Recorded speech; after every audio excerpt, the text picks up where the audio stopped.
हॉटेलमध्ये जाऊन आपण मस्त कधी-कधी ना व्हेज कोल्हापुरी अशी ऑर्डर करतो आणि छान टेस्टी अशी व्हेज कोल्हापुरीची भाजी आहे ना, ती आपण मस्त घरीसुद्धा बनवू शकतो. तर मी अशीच भाजी ट्राय केलेली आहे आणि याची रेसिपी तुमच्यासोबत मी शेअर करते. अगदी पटकन अशी होणारी आहे, पण एक नंबर लागते. तर तुम्ही नक्की ट्राय करून बघा. नमस्कार, मी समृद्धी आणि welcome back to my channel Samruddhi simple life. इथे बघा मी सगळ्या भाज्या घेतल्या आणि मस्त म्हटलं चला तयारी करायची आहे तर आपण एक कप गरम चहा पण घेऊया सोबत. मग मी चहा घेतला आणि सगळी तयारी करण्यासाठी घेतलेली आहे. बघा इथे 2 मोठ्या साईजचे टमॅटो घेतलेले आहेत, थोडी फरसबी घेतली आहेत, कॅप्सिकम घेतलेली आहेत आणि मीडियम साईजचे 3 कांदे घेतले आहेत. आता एक कांदा मी असा चिरून घेतलेला आहे. मस्त गरम गरम चहा पीत पीत ही कामं केली आहेत मी. कॅप्सिकम अशी थोडी मोठी साईजची घेतली, अर्धी कॅप्सिकम ठेवून दिली आणि फरसबी पण बारीक करून घेतली. फ्लॉवर असेल ना तुमच्याकडे तर फ्लॉवर पण घ्या. ह्याच्यात मटार पण मी घेतलेला आहे, दाखवते पुढे. आता 2 कांदे आहेत ना मोठे चिरून घेतलेत आणि टमॅटोसुद्धा मोठे असे लांबडे चिरून घेतलेत. एका पॅनमध्ये ना मी अगदी कमी तेल घेतलेलं आहे आणि त्याच्यामध्ये ना जे आपण लांब चिरून घेतलेला कांदा होता ना त्याची आपण एक ग्रेव्ही बनवून घेणार आहोत कांदा टमॅटोची. तर पुढे काय काय साहित्य आहे ते सांगतेच आहे याच्यामध्ये. थोडंसं मीठ घालून घेतलं आहे म्हणजे कांदा काय होतो पटकन असा लाल गुलाबी होऊन जातो, छान मऊ होतो. तर कांदा छान नरम झालेला आहे. मला खूप गोल्डन नाही केलं आहे मी इथे, कारण मला लगेच यूज करायचा होता, काय स्टोअर करायची नव्हती ग्रेव्ही. दोन्ही मोठ्या साईजचे जे टमॅटो मी लांब कापून घेतले होते ना ते याच्यामध्येच टाकून घेतलेले आहेत. आता हे बघा ते मी ग्रेव्ही बनवते तोपर्यंत मी इथे पनीर मदर डेअरीचं पनीर घेतलं आणि इथे फ्रोझन अशा क्यूब्स मिळतात.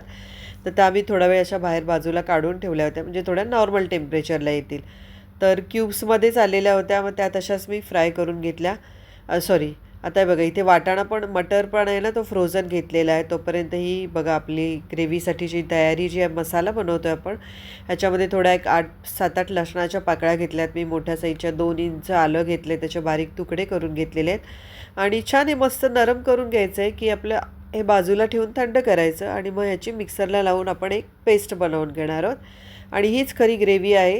ह्याच्यामध्ये तुम्हाला पाहिजे तर काजू मगज वगैरे तुम्ही टाकू शकता. तर इथे मी अगदी थोडंसं तेल घेतलेलं 1 चमचाभर आणि त्याच्यामध्ये मी पनीर क्यूब्स आहेत ना त्या सगळ्या टाकल्यात. पनीर क्यूब्स अशा तेलात छान गोल्डन करून घेतल्या ना की त्याची चव असते ना ती नेक्स्ट लेवल होते, म्हणजे छान वाटते. जर तुम्हाला नको असेल ना तर तुम्ही अशाच डायरेक्ट ग्रेव्हीमध्ये टाकलं ना तरी चालणार आहे.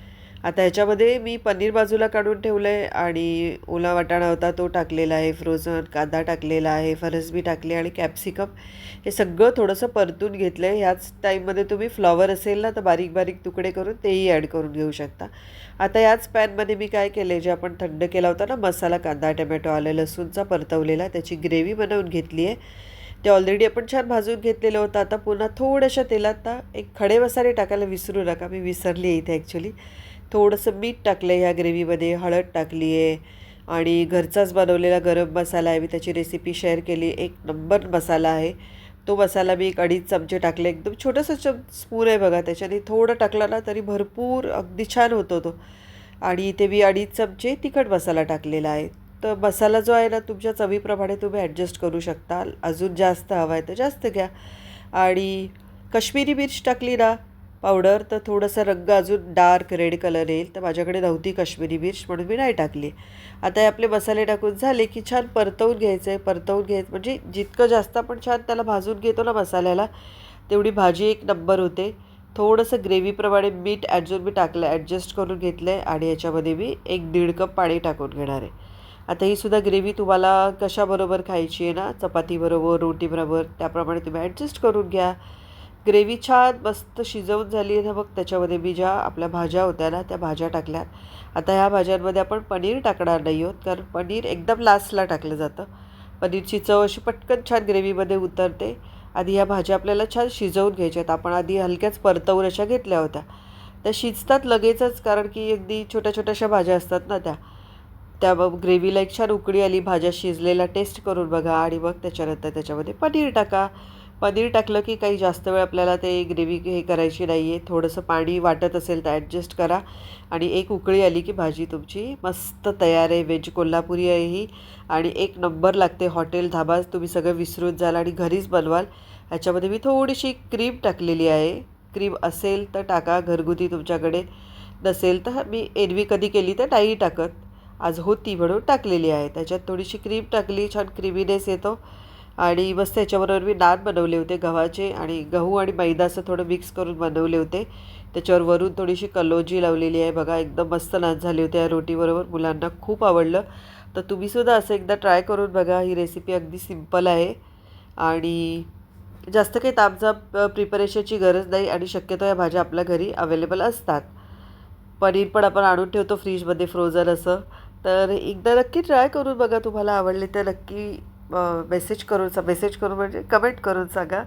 आणि माझ्या चॅनलला लाईक, शेअर आणि सबस्क्राईब करायला विसरू नका. अशा बऱ्याचशा रेसिपीज माझ्या चॅनलवरती लाईव्ह आहेत.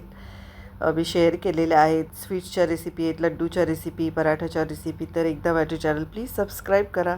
Thank you so much.